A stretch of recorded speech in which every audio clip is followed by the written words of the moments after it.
Hey guys, PrinceofMacedon here. Gonna do this commentary video for Rome's Total War. This is an online multiplayer battle. And this was my opponent. His name is AzatSparapet. So let me show you the armies involved here. I command the Macedonians, and my opponent, Azat, I always call him that, he commands the Armenians. And this was a 10,000 denarii battle, fought on CWB rules. And you can see, just looking at my army, that I was pretty much out here just having a good time. That's why I brought these peltists, which are typically ineffective in a competitive battle, generally speaking. But I have 2 units of peltists here, 3 units of royal pikes, 6 units of archers, and 4 units of these phalanx pikemen. And my opponent brought a setup that I'm kind of accustomed to. Remember back in my other videos where I would just take heavy cavalry and archers, and I would just destroy the opponent? Well, my opponent here, he kind of modified that. Instead of just cavalry and archers, he also brought some hillmen. It could work at 10,000 denarii, but I'd rather just have archers and cavalry. But my opponent went the extra mile and brought hillmen here.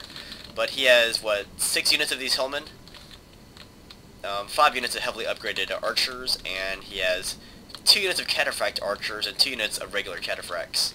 And his general is fighting amongst his heavy cataphract areas. And I put my general with my royal pikes. So, but basically, my army is devoid of heavy cavalry, or any kind of cavalry for that matter. And that was me just having a good time experimenting, and, making my army, a little bit more handicapped. Because without cavalry, you have a lot less tactical options. And the peltists, those are more of a joke. Where are they at? I think I brought them to the back. And, yeah, generally speaking, peltists are pretty useless. I mean, they do have their uses as fodder units, and in battles where elephants are allowed, they're pretty effective, but generally speaking, I say generally speaking, peltists are pretty useless. Anyways, I brought my peltists back here to slow down my opponent's cavalry charge, and, unfortunately, my phalanx pikemen here are in loose formation, so that wasn't the best formation to receive a cataphract charge from behind. Of course, it wasn't from behind, because I did turn them around, but they were in loose formation, so his cataphracts rip right through my line of phalanx pikemen right there. And they're going to proceed to cut right through my archers here. So my opponent had a pretty nice, penetrating attack there. Rooting out my phalanx pikemen. That's funny, I actually stopped routing. Cool. But, he did take out all my archers. See that? Not good. I have this 1 unit of archers here, but they're down to 9 men. But with that little cataphract charge, he heavily depleted one of my phalanx pikemen, and he also took out my archer force for the most part. So now I'm even more one-dimensional now. But I did weaken his cataphracts here. This one's down to 13, and this other one's down to 11. That's down from 27 at normal scale for cavalry. So yeah. What he's doing with his helmet is basically keeping them out of action, because he knows that if I do engage these guys will die right now. But the strategy with a skirmish army is to weaken the opponent, which is me, shoot all the missiles, and that's when he brings in his weak melee units, is after he wastes all of his missiles. So it's pretty standard doctrine there, just keeping your heavy infantry out of action. But, that's for skirmish type armies. Anyways, I'm bringing my royal pikes here to make his cataphracts run even more than they should be. The thing with cataphracts is, they get really tired easily because of all the armor. So, it's a good idea to, just to apply pressure to them so that they keep running. That way they get tired faster and become less effective. Alright, so his cataphract archers here, they are no longer in a counter-bait circle because they don't really have to be, since I have no more archers for the most part. I've got this unit of peltists who are down to 16 men. Here they are, 16 peltists. And that's it. I have no more missile units. That's it. And look at this this phalanx pikeman. He's dazed and confused here. See that? He doesn't know what to do. Anyways, what my opponent is doing here, he was running away from my my pikes, and he thought he could get a nice charge on them, but I put them into phalanx formation at the proper time. So basically, as I said, I'm applying pressure to his cataphracts. They're tired already, so I'm gonna keep chasing after them with these foot units here. Although meanwhile, I am taking some pretty heavy fire from his archers. See how close they are? They can get this close and not, you know, be fearful of retribution for my guys. Because as I said, I came without cavalry, and because of his nice cavalry charge, he did take out my archers. So he has pretty much free reign with his cavalry and his archer force. But back here, he's still running away from my infantry with his cataphracts. And that's typical skirmish stuff. It's annoying, but that's what you gotta do to survive with a skirmish army. Like, you don't take a skirmish army and stand toe-to-toe with these troops. What you want to do is keep doing hit and run, which is what he's doing. Like, he has to play his game and play to his strengths, and I have to play my game and play to my strengths. Like, given the armies here. Like, you want to, you know, squeeze the utmost out of your army, your type of army here. Alright. So now these cataphracts are very tired, and I'm going to keep chasing them here. Now I'm going after his cataphract archers with my phalanx pikemen. But you can see from my stamina, my guys are now tired. So you don't want to keep chasing too much. Alright, so my opponent sees this opportunity to charge my royal pikes who are already depleted, down to like 16 men from earlier. And look, that was a nice charge because it takes out that royal pike unit, and it also takes out my general. I'm going to keep chasing with my phalanx pikemen though. But yeah, one by one I am dropping like flies here. And I'm still chasing his cataphracts. I'm trying to keep up the pressure because they are tired.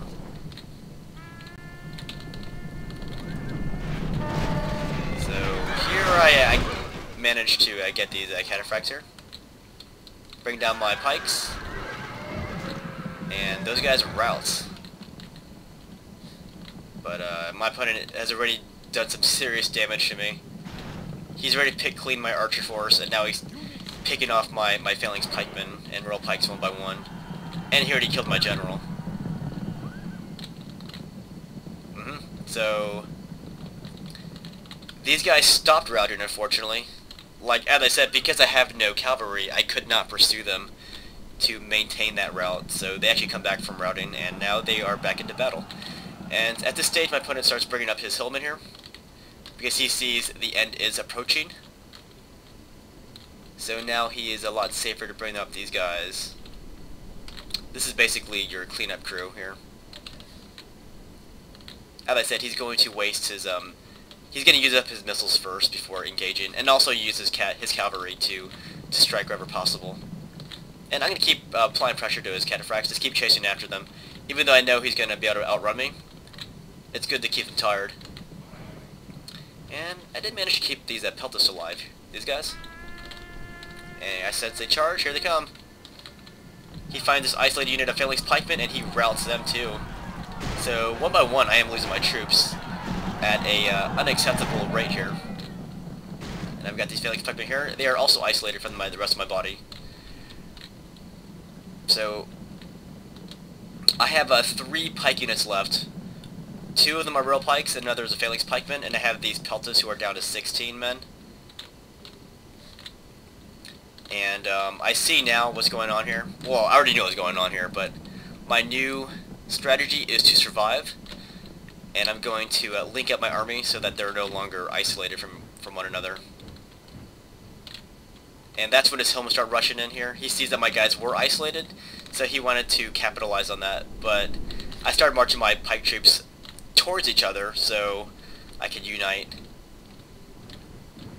And it's in a situation like this where, you know, it's good to form into a AKA noob circle here.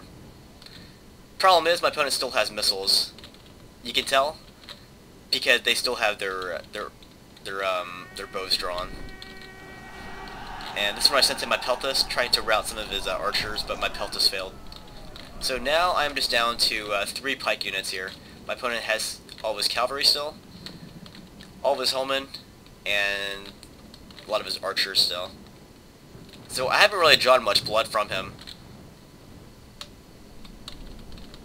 So situation is looking pretty bleak. My opponent still has missile units here, and they still have their missiles. But in order to ward off a cavalry charge, I'm going to put my guys into an all-around defensive perimeter. And now I have to sit here and take it from his archers. As I said, they still have missiles.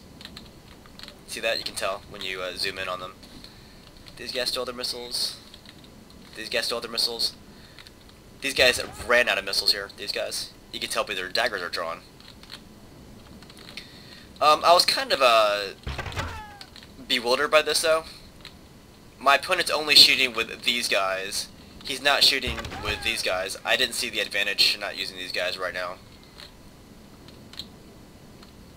But they still have missiles, and if he's gonna sit there, he should maneuver these guys all around my pike so that they can shoot from all around. But instead, he's going to use, I guess, use a strategy of wearing my patience thin. Because clearly he can use all these archers, but he's only using one of them to fire. So I didn't see the point in that. He should have, as I said, he should have used it this time to maneuver these other archers around. If he's not going to fire, he might as well maneuver them into position to fire. But now being surrounded here, and I guess the good thing is I managed to drain the horse supply from his cataphracts. This one's down to 10, this one's down to 4. His cataphract archers are still pretty much intact. This one's down to 16, the other's down to a dozen. But I am getting shot from his missiles here. And 2 of my guys are fresh, the other is tired. That's from all that chasing. Because I was chasing his guys and they were running away. So my guys are tired now. At least one of them.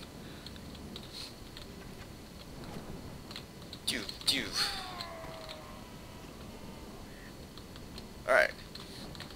And of course these hillmen are not going to charge until this guy has used up all of his missiles. And at this rate he can use his missiles for many more minutes. Because he's only using his archers one at a time here for some reason. As I said, these guys are no longer carrying missiles, but these 3 are. So really, I really wasn't sure what his motives were for not using these guys right here. All I could think of was he was just trying to make me grow impatient. Which I guess was kind of working, because instead of staying here to get shot, I'm going to change my strategy.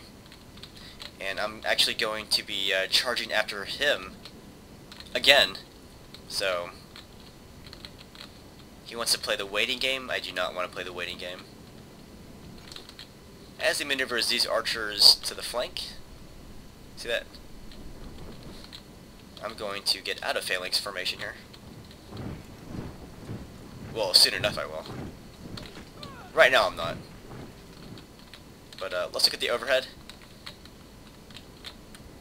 I'm pretty much stuck in this little shell here for the most part. And that's kind of cool. I wonder how my guys are not getting impaled by their own sarissas. See that? Look at that. Oh, no, don't stab me.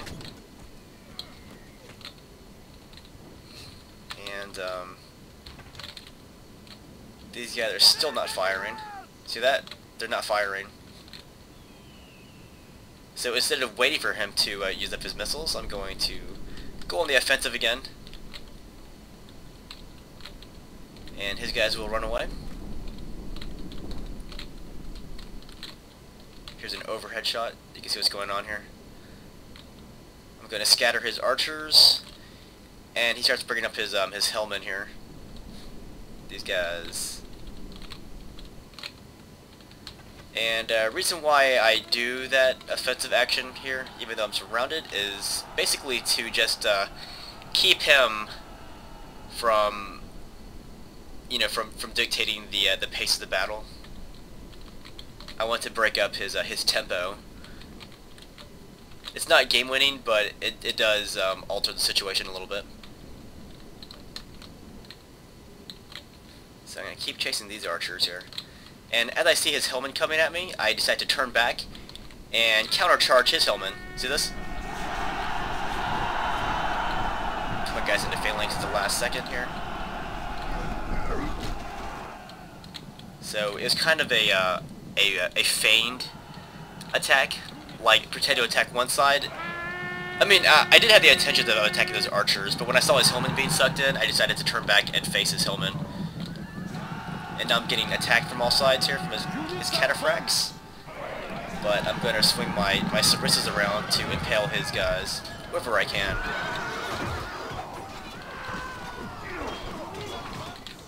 So I kind of forced him to engage me, instead of just sitting back there. General is running away. So we rout his general. No way for a leader to behave, but in battle, and look at this nice rout here. Look at that, all those hillmen routing. But he gets this really nice charge on my phalanx pikemen over here, and he breaks them. So now I'm just down to 2 pike units here. But I am routing a lot of his guys too. See this? Boom. Those guys get away, unfortunately. I really don't think I could have. I mean, I really don't think I could win without these guys here. But look at this massive rout from his dudes here. That was pretty sweet. So I'm gonna go after his cataphracts now, and he's going to run away. And reason why he's doing this is to prolong the battle, I guess long enough to see if his guys will stop routing here. So as I said, it's annoying to fight against, but you have to understand where your opponent's coming from. He has to keep his men alive, and his chances of victory alive too, so he has to run away.